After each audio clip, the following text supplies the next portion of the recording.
Hey guys, how you going? This is Billyeatworld again, and well, just recently you might have heard DICE have officially announced that they're going to be changing time to kill in BF5. And well, I've got to say, this has caused a huge controversy in the community because the new faster TTK is something that I think the majority of players really like at the moment. Now, in the same announcement though, one thing I think a lot of people overlooked is the fact that Dan Mitri, Global Community Manager for Battlefield, also officially confirmed hardcore mode is actually coming. So, regardless of what we all think about the changes to vanilla, hardcore is what we're going to talk about today, and most importantly, what should hardcore look like when it finally does come to Battlefield 5.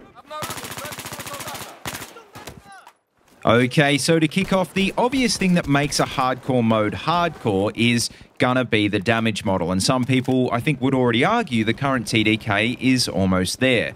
But with that being said, it's not really, is it? Because when you think of true hardcore games like Insurgency, well, we're talking 1 or 2 shot kills at all ranges. Bolt actions, for example, should be, I think, a guaranteed one-hit kill, and honestly I think also most weapons in close range should at least stand a chance of getting a one-hit kill headshot.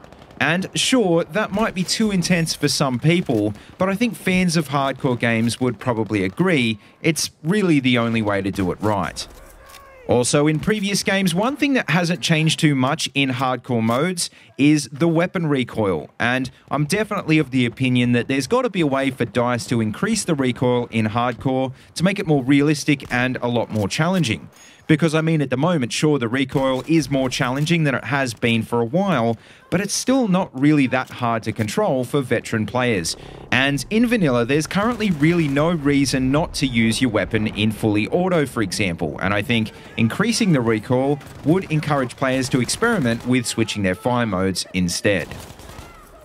Now, obviously, another thing DICE can tweak in hardcore would be the attrition mechanics that they introduced and then nerfed in the vanilla game.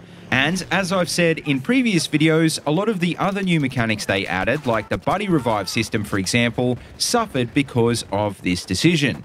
In hardcore mode though, they'd have a little bit more freedom to at least ramp up attrition to where it was originally, only for example giving players maybe 1 or 2 extra mags, and of course no personal med pack.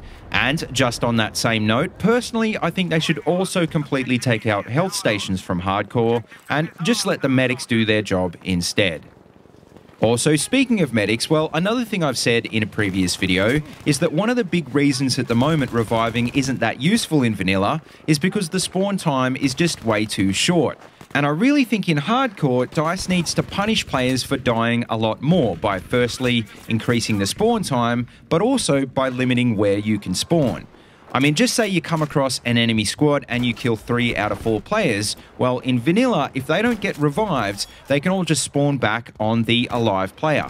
And so what I think they need to do is either completely remove squad spawning altogether, or at least limit it to the squad leader only to give the squad a reason to keep the squad leader alive. Now, also another mechanic DICE eased up on for the release of the vanilla game is spotting, and in my opinion, I think it's got to be entirely removed from any future hardcore mode. And in particular, in my personal opinion, I think they really have to get rid of all of that ridiculous passive spotting because it really doesn't require any actual skill to use.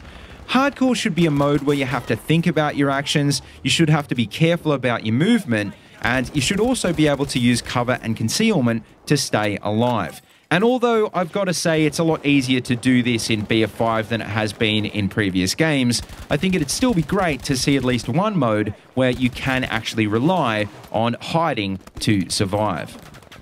And finally, speaking of spotting in the HUD, well, another thing I think really needs to go in hardcore is the minimap, although I would leave the big map there for players to pull up if they want to manually. But obviously, even with that, just like in games like Squad, I wouldn't actually want to see enemies marked on the map itself, just my own teammates and maybe the objectives as well. Most importantly though, I think they've got to leave the compass there because without spotting and a minimap, players will need to communicate a lot more. And in most other hardcore shooters like Squad for example, being able to call out a bearing is super useful, and the only reason it's really not in this game is because with the rest of the HUD elements, you kinda don't really need to. But anyway, guys, that just about wraps up this video. So as always, make sure you let me know what you think in the comment section below. And also feel free to let me know what you think about the TTK changes as well. Just because we didn't talk about them in this video doesn't mean that I don't want you to leave a comment down there about that as well. As always, though, don't forget to like, comment, and subscribe, and please feel free to check out the links in the description if you want to see any more of these videos. Also, don't forget you can find my Twitter and Discord links down there as well if you want to keep in touch. And as always, until next time, see you later, and have a good one.